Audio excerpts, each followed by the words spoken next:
আমরা হ্যাঁ, স্পেসিফিক বলুন। তিনজন ছাত্র উপদেষ্টা পেয়েছিলাম। একজন ছাত্র উপদেষ্টা এসে এই দলের আহ্বায়ক হয়েছেন, দুই ছাত্র উপদেষ্টা আলাদা রয়েছেন। এই দুই ছাত্র উপদেষ্টা যখন কোনো সরকারি কাজে সম্পৃক্ত হন, রাষ্ট্রীয় কোনো যখন সিদ্ধান্ত নেন, আমরা দেখা যায় এনসিপি একই সূত্রে কথা বলে।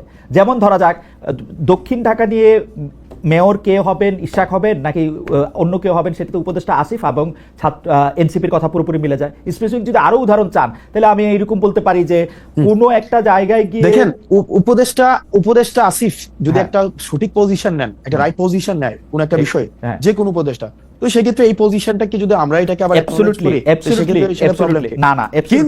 কিন্তু বিষয়টা হচ্ছে কোন রং পজিশন যদি নেয়, সেটাকে ব্লাইন্ডলি যদি কখনো এটাকে এন্ডোর্স করতাম, তাহলে সেই বিষয়টা হচ্ছে আপনি বলতে পারতেন যে আমরা হচ্ছে ওনারা আমাদের প্রতিনিধিত্ব করছে। এই পর্যন্ত রাইট পজিশন, এই পর্যন্ত দুইজন উপদেষ্টা যে কোনো সবগুলি রাইট পজিশন নিয়েছেন। না যে সবগুলো রাইট পজিশন নিয়েছে, মানে আপনি স্পেসিফিক বলেন। না আমি স্পেসিফিক বলবো না, এবার আপনি স্পেসিফিক বলেন আব্দুল্লাহ, আপনি এবার স্পেসিফিক বলেন। সবগুলো তো রাইট। এইবার আপনি বলেন যে এইবার আপনারা বলেন যে সবগুলো রাইট নাই তো। এইবার আপনারা বলেন যে এই উপদেষ্টাদের মধ্যে কোন কাজের আপনারা সমালোচনা করেছেন এই দুই উপদেষ্টার? দেখেন এই দুই উপদেষ্টা, দেখেন আমরা শুরু থেকে বলছি, দেখেন এই দুই উপদেষ্টার কাজ কি? একটা আমরা হচ্ছে আমাদের যে মাহফুজ আব্দুল্লাহর কাজ হচ্ছে আমাদের এই যে মিডিয়া, তারপর হচ্ছে উনি তথ্য প্রযুক্তি মন্ত্রণালয় উনি দেখেন। আমরা কিন্তু বারবার বলে আসছি, যেমন মিডিয়া নিয়ে আমরা বারবার করে বলে আসছি যে দুইজন আমাদের ছিলেন, একজন নাহিদ ছিলেন এবং মাহফুজ আব্দুল্লাহ ছিলেন। উনারা কিন্তু ফেল করছে, মাহফুজ আলম ছিলেন, উনারা ফেল করছে।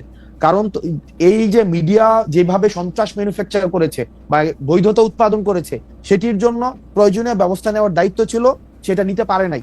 এই কথাগুলো কিন্তু আমরা সব সময় বলে আসছি। এই ব্যাপারগুলো কিন্তু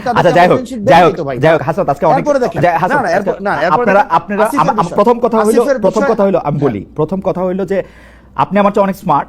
আপনি যদি এখন শাক দিয়ে মাছ ঢাকতে চান তাহলে আমি এটা আমি বলতেছি যে আপনি মাহফুজের বা আসিফের কোন কাজের আপনি সমালোচনা করছেন? আপনি বলতেছেন যে যথেষ্ট পরিমাণে যে যারা হাসিনার আমলে সম্মতি উৎপাদন করছে তাদের বিরুদ্ধে যে ব্যবস্থা নেওয়া হয় নাই, সেইটা হলো মাহফুজের ব্যর্থতা বা আসিফের ব্যর্থতা। না দেখেন আপনি, না অবশ্যই ব্যর্থতা।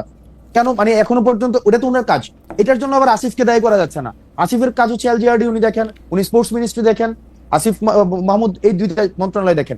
এখন এই দুইটা মন্ত্রণালয়ের আপনি বলেন না যে কোন বিষয়গুলা আপনি বলেন। আমি ইশাকের কথা বললাম, মেয়র ইশাকের ক্ষেত্রে আসিফের অবস্থান এবং সেই আসিফ জনাব আসিফ নজরুল দেখেন আসিফকে আমরা কি দেখেন আমি একজন প্রশাসক আসিফকে কোনোভাবে উত্তর ঢাকায় প্রশাসক নিয়োগের ক্ষেত্রে আসিফের গাজোয়ারি অবস্থান আপনারা কোনোদিন প্রতিবাদ করেন না। এটা অন্য কোনো উপদেষ্টা হলে, অন্য কোনো সরকার হলে কি মানে কি জোয়ারি অবস্থান, গাজোয়ারি অবস্থান, গায়ের জোরে নেওয়া মানে গায়ের জোরে কি করছে, মানে কি করছে? উত্তর ঢাকায় প্রশাসক নিয়োগ দিয়েছে, দক্ষিণ ঢাকায় ইশাককে ইয়াতে দেয় নাই, শপথ নিতে দেয় নাই।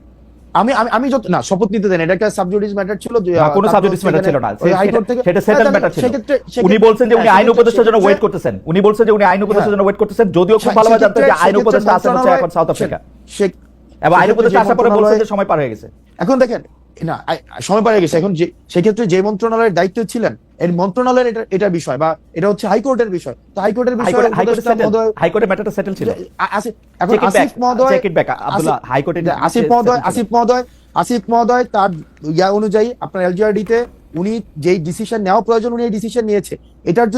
এটার যদি আপনার কোনো ধরনের, আমার প্রশ্ন এটা না, আমার প্রশ্ন এটা না জনাব আব্দুল্লাহ, এইটা আমার প্রশ্নই না। আমার প্রশ্ন হচ্ছে যে আপনারা যৌক্তিকভাবে ওনাদের কাজের কোনো প্রতিবাদ করছেন না? আমার উত্তর, আমার ফাইন্ডিংস হচ্ছে না, আপনারা করেন নাই। আমরা করেন নাই কারণ হচ্ছে আপনারা তাদের বন্ধু, আমরা হচ্ছে এবং এনসিপির জন্য তারা জায়গা খালি রাখতেছে। দেখেন ওনারা জুলাই গণঅভ্যুত্থানের প্রতিনিধি হিসেবে সেখানে গিয়েছে, ওনারা এনসিপির কোনো প্রতিনিধি হিসেবে সেখানে যায় নাই। জন্ম হয় নাই, প্রতিনিধি হিসেবে যাবে কেন? না তাহলে অথবা কি আমাদের কোনো প্রতিনিধি হিসেবে সেখানে যায় না, যে তাদের সাথে আমাদের বন্ধুত্বের সম্পর্ক এক নম্বর বিষয়। 2 নম্বর বিষয় যেভাবে বলা হচ্ছে যে তাদের জন্য জায়গা খালি করে রাখা হইতেছে, এটা কমপ্লিটলি একটা ভুল ধারণা। আমরা আমাদের সংগঠন আমাদের নিজেদের মতো করে আগাচ্ছি, এবং এটা হচ্ছে আমরা আমাদের নিজেদের মতো করে, যখন হচ্ছে আমাদের কিছুদিন আগে হচ্ছে আমাদের গঠনতন্ত্র আমরা জমা দিয়েছি, কিছুদিন আগে হচ্ছে আমাদের রেজিস্ট্রেশনের বিষয় জমা দিয়েছি, আবার আমরা যখন হচ্ছে কাউন্সিল করে সেক্ষেত্রে আমাদের পূর্ণাঙ্গ হচ্ছে আমরা কমিটি দিব। সেই ক্ষেত্রে এটা কে আসছে কে গেছে আসবে না, ওকে, কাউন্সিলটা কি আপনাদের অতি শীঘ্রই করার কোনো ইচ্ছা আছে না? কাউন্সিলটা আপনারা পরে করবেন, এটার ব্যাপারে কি সিদ্ধান্ত আছে? কাউন্সিল আপনারা কবে করবেন? মানে আমরা আমরা ইতিমধ্যে হচ্ছে রেজিস্ট্রেশনের বিষয়টা নিয়ে আমরা এতদিন কাজ করেছিলাম, আপনি জানেন জাস্ট 2 দিন আগে আমরা রেজিস্ট্রেশনের বিষয়টা সম্পন্ন করেছি। এখন অন্যান্য যে ফরওয়ার্ডিং যে বিষয়গুলো নিয়ে আছে সেগুলো নিয়ে আমরা আলোচনা করব। ওকে, তারপরে আমাদের কোনো এক্সিকিউটিভ মিটিং হয়নি। আপনি মানে কাউন্সিলটা কবে হবে সেই ব্যাপারে আপনাদের এখন এক্সিকিউটিভ মিটিং হওয়ার পরে তারপর আপনারা সিদ্ধান্ত নেন, ফের না? আমরা সিদ্ধান্ত নেব। আচ্ছা, রাজনৈতিক বা প্রশাসনিক অভিজ্ঞতা রয়েছে, দল প্রসঙ্গে আসি, রাজনৈতিক বা প্রশাসনিক অভিজ্ঞতা রয়েছে এমন কাউকে কি আপনারা সন্ধান করতেছেন? মানে আপনাদের দলে কি মানে আপনারা কোনো মুরব্বি চান, মানে যারা রাজনৈতিক বা প্রশাসনিক অভিজ্ঞতা রয়েছে, বা মানে এই ব্যাপারে কি ভাবনা আপনাদের, যে আপনারা কোনো আমরা ইতিমধ্যে হচ্ছে আমরা উপদেষ্টা, মানে আমাদের রাজনৈতিক দলের রাজনৈতিক উপদেষ্টা এবং অরাজনৈতিক উপদেষ্টা আমরা হচ্ছে চাই আমাদের পার্টিতে হচ্ছে ইনক্লুড হোক। সেটির জন্য হচ্ছে আমরা সিভি আহ্বানও করেছি। সেই জায়গা থেকে আমরা কথা বলছি, অনেকের সাথে আমাদের কথা হচ্ছে, এবং সেটা হচ্ছে আমরা যে ধরনের রাজনীতি করতে চাই এবং হচ্ছে বাংলাদেশপন্থী রাজনীতি, সেক্ষেত্রে অনেক সিনিয়র হচ্ছে আপনি যাদেরকে বললেন হয়তো সিনিয়র রাজনীতিবিদ রয়েছে, বুদ্ধিজীবী রয়েছে, লেখক রয়েছে, বা হচ্ছে রিটায়ার্ড। বুঝতে পারছি। এর মধ্যে কি আপনারা আসলে আদর্শগতভাবে কোনো রাজনৈতিক বা প্রশাসনিক ব্যক্তিত্ব আপনাদের মাথায় আছে, যে যেমন ধরেন বিএনপির কেউ বা জামায়াতের কেউ, বা ধরেন আমদালিব রহমান পার্থ বা ডক্টর মোহাম্মদ ইউনূস, মানে আদর্শ হিসেবে আপনারা কাউকে সামনে রাখছেন? ধরেন বিএনপি তারেক রহমান সাহেবের মতো একজনকে চান, বা জামায়াতের শফিকুর রহমানের মতো, বা জনাব আমদালিব রহমান পার্থের মতো, বা ডক্টর মোহাম্মদ ইউনূসের মতো? ওকে, সেক্ষেত্রে আমরা হচ্ছে যারা আমাদের সাথে, মানে আমরা যেই এখানে তো হচ্ছে ডক্টর মোহাম্মদ ইউনূস, তারপরে হচ্ছে ডক্টর মোহাম্মদ ইউনূস তো হচ্ছে অন্তর্বর্তীকালীন সরকারের প্রধান। এক্ষেত্রে একটা হচ্ছে তার মতো মানে আন্তর্জাতিকভাবে পরিচিত ওয়েস্টার্ন এডুকেটেড, আমাদের অ্যাডভাইজরদের আমরা হচ্ছে যাদেরকে আমরা অ্যাডভাইজর নিতে চাই, আমরা একটা স্ট্যান্ডার্ড আমরা বলেছি যে হয়তো রিটায়ার্ড কোনো অফিসার হইতে পারে, বুদ্ধিজীবী হইতে পারে, লেখক হইতে পারে, রাজনৈতিক অভিজ্ঞতা সম্পন্ন মানুষ হইতে পারে।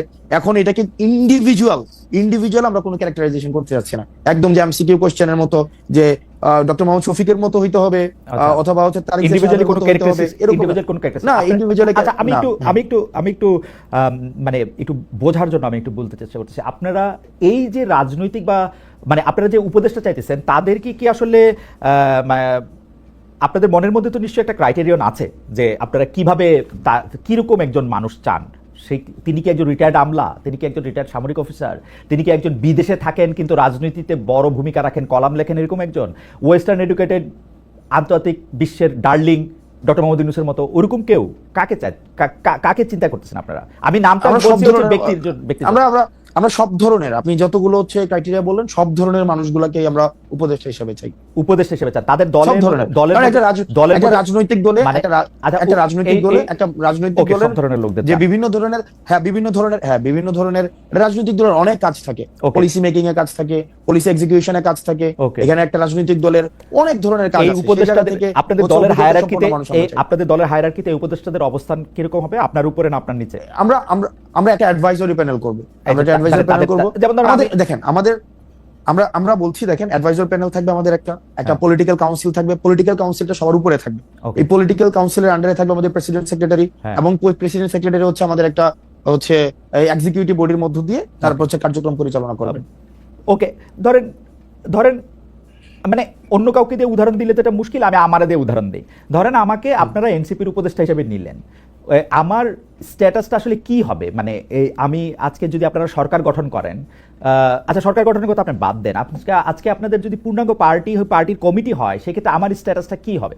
মানে না বুঝলাম, সেই উপদেশটা কি সহসভাপতির উপরে, সহসভাপতির নিচে, সভাপতির উপরে, সম্পাদকের নিচে, কিরকম? যেমন বিএনপিটা আমি জানি, আওয়ামী লীগেরটাও আমি জানতাম, এখন তো আর জানি না, কিন্তু মানে নতুন যদি দল হয়ে থাকে, কিন্তু বিএনপিটা আমি জানি, এখনো জানি। দেখেন আমরা যেটা করতে চাই সেটা হচ্ছে যে মেটাফরিক অর্নামেন্টাল যে পোস্টগুলো ছিল আগে, মানে অর্নামেন্টাল অনেকগুলো, 100 উপদেষ্টা, 200 হচ্ছে আপনার ভাইস প্রেসিডেন্ট, 500 হচ্ছে, মানে এগুলো হচ্ছে প্রাইস পোস্টিং করা হইতো।